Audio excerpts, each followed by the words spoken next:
There is nothing new under the sun, and a lie told once remains a lie, but a lie told 1,000 times becomes the truth. Those are famous quotes that apply perfectly on today's subject, which is a sad case of a false claim that has gotten way out of hand, to the point where it has been able to fool many people, including iconic professionals, for far too long. A lie that has been used as an excuse to do the very same thing they criticize so much, as if somehow they had forgotten that two wrongs don't make a right. So I think it's time we put that blatant lie to rest, permanently. In comics, there's no such thing as an original idea, as every character can be traced back to one or several sources of inspiration. Yet people seem to enjoy creating friction and stirring the pot to make scandalous headlines without thinking of the long-term consequences. For some reason, it has been stated far too many times that the iconic DC character, Catwoman, is nothing but a copycat of another character, far less known, who was created a year later than Catwoman. And for those who might not know, this isn't Catwoman.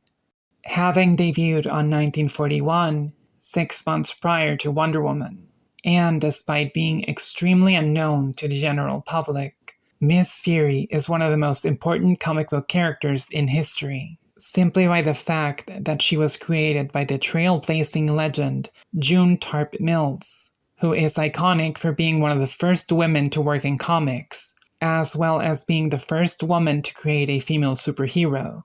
However, Miss Fury has been falsely labeled multiple times as the first female hero in comics, when in reality, Magician from Mars, Sheena, Queen of the Jungle, Panther Woman, and Phantoma debuted several years prior to Miss Fury.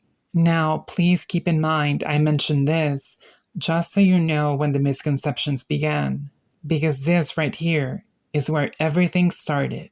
For decades, Catwoman has been falsely labeled as a Miss Fury copycat due to the physical similarities, which are simply undeniable, yes. Yet those similarities are the result of a completely different source than what has been claimed, but more on that later. The irony of it all is that as far as characters go, Miss Fury shares far more similarities with Wonder Woman or Batman. In fact, aside from their looks, Catwoman has nothing else in common with Fury, save for the whip, which Selina also used first. Just like Miss Fury, Wonder Woman is quite famous for fighting against the mustache community several times. But here's the thing, even Batman has had his share punching a few mustaches here and there. Another similarity between Wonder Woman and Miss Fury is their love life, as both of these ladies share a passion for dashing army blondes. Now, it's been claimed for the longest time that Catwoman's iconic look was stolen from Miss Fury, and that Selina's look prior to Fury's debut looked much different to what would later be. A claim that has gotten stronger since the release of the 1997 animated series Batman The New Adventures, where Selina wears an identical suit to Miss Fury, save for the cape. However, what most people who make this claim ignore, whether willfully or not, is that Catwoman had worn black suits multiple times prior to Miss Fury ever even being created.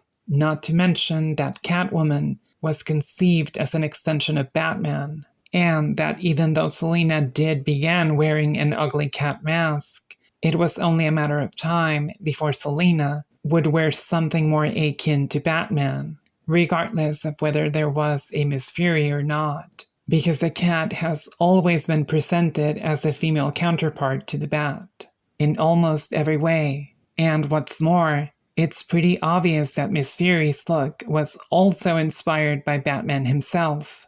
In fact, all one has to do is just look to see the similarities. And just for the record, there is nothing wrong with that.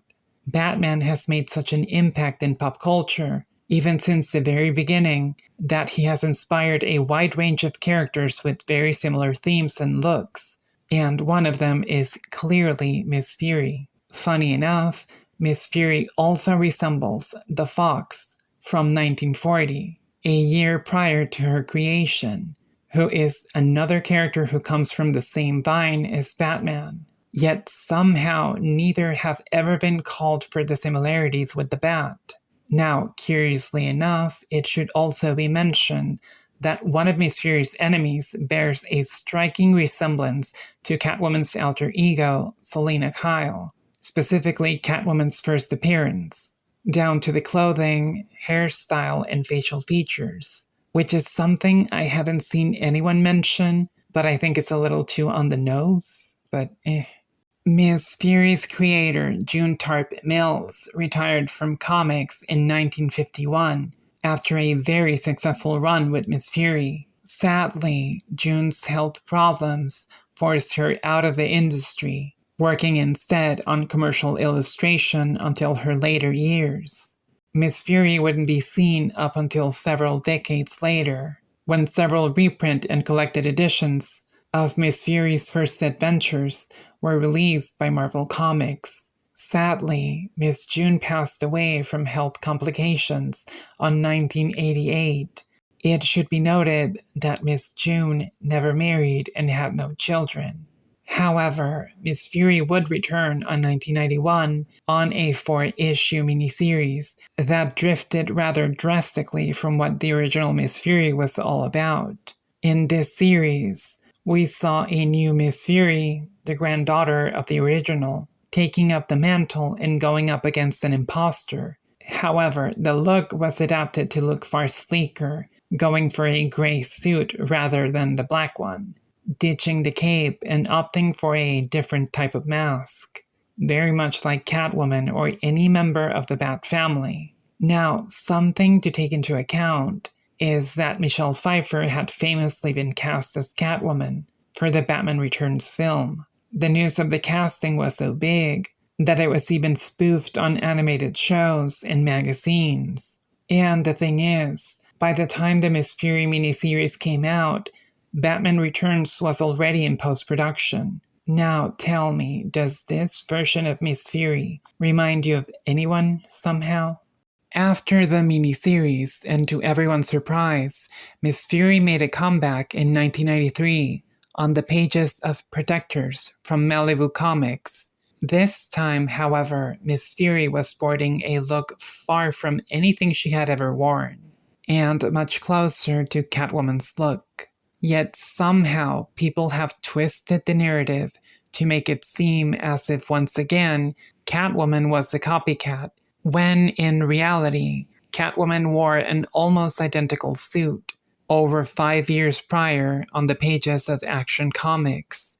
Aside from the missing boob window and the blonde hair, the two look identical. To make it worse, the famous Jim Balent Catwoman run, released on 1993, had been announced since 1992 due to the enormous popularity the character was having thanks to the success of Batman Returns, with previews of the series being published several months prior to the release. So it's rather easy to figure out that the false copycat claim doesn't match given the dates, as Selina once again came out first. And just to be clear, I'm not accusing Malibu Comics or anyone of stealing anything. I'm simply showing the facts. After that, Miss Fury would take a long hiatus, making a strong return on 2013, after she had entered public domain. However, unlike the previous Miss Fury incarnations, this version was far more aggressive and brutal, lasting barely over a year. Now, there was one thing that stood out from this run. You see, this time it appeared like the creative team was rather blunt about the heavy Catwoman referencing, as it seemed like almost every aspect of the series could be traced back to Catwoman somehow, whether it was the plot, or the covers, or even the panels, and so on, almost as if it was done on purpose. Again, riding on the cocktail of the narrative, look at this character Catwoman stole from. Now, despite the short-lived series, Miss Fury would continue to reappear on a couple of specials and one-shots, but with the same copycat recurring theme. On 2025, the independent comic publisher Cenescope began using Miss Fury on a new series titled Terror and Fury: Rise of the Night, in which Miss Fury teams up with another character from 1941. Now, you might notice that Miss Fury is actually wearing something different this time, a much, much different suit. And you might also think that looks nothing like Catwoman. Well, dear viewer, maybe not the traditional Catwoman that we know and love, but I'm sorry, am I the only one who remembers Catwoman from The Last Angel? Which, by the way, came out in the early 90s. Then what about the forgotten 90s Catwoman villain, She-Cat, who also came out during the mid-90s?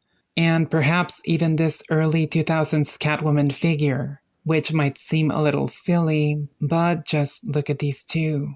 As you can see, Catwoman has been long connected to this tiger stripe look, certainly far longer than Miss Fury. And yet, the narrative has once again shifted to Catwoman is such an evil copycat that she forced Miss Fury to be reinvented. When I'm sorry, but there is no such thing. I understand that controversy is bound to get more attention and a much bigger response from people, rather than something positive. But one must use scandal for revenue. Let's at least use real factual examples. Because pinning two trailblazers against each other isn't really the way to go about it. Because, like it or not, both characters paved the way for all the ladies that came after. I believe the most ironic part from this whole Catwoman Miss Fury debacle is the fact that there are two characters that actually took a lot from Miss Fury, certainly more than anything Catwoman has been accused of. And those characters would be Panther Woman from 1948 and Catgirl from 1969. By the way, and just to be clear, I'm referring to the second Panther Woman who debuted after Miss Fury, not the one that came out first. The second Panther Woman, created by Ruben Moreira, is a woman who, just like Miss Fury, is wearing a magical catsuit that basically allows her to fight her way against what she considers to be injustice. As for Catgirl, she's a popular British character first introduced in 1969, who also wears a magical catsuit that grants her enhanced abilities in her quest against villainy. Although Catgirl resembles Catwoman far more than Miss Fury, to be honest. Either way, both characters have far more in common with Miss Fury than Catwoman ever has. Yet somehow no one seems to care about this at all. It's always Catwoman who takes the blame. All that is left to say is that regardless of what happens in the future with Miss Fury, Catwoman will most likely continue to be accused of stealing from her, even when the evidence points at a different direction. Now, I would like to take a moment to say this. No matter what anyone says, nothing will ever cast a shadow on either June Tarp Mills or Miss Fury's legacy. They are both legitimate icons, and they will remain as such. There is no need to bring down a character just to highlight another. I think the stage is big enough for both of them. Once again, please keep in mind this video isn't meant to shame anyone or anything of that nature. The only purpose is to bring light to this subject. So, next time you hear that old statement, Catwoman ripped off blah blah blah blah blah, you now have the information and the facts to know what actually happened. So please use the information wisely. Whew. That was rough. As always, dear viewers, thank you very much for watching. Hope to see you in the next one. Be safe and well. And remember that a lie will always be a lie, no matter how long it takes for the truth to be heard.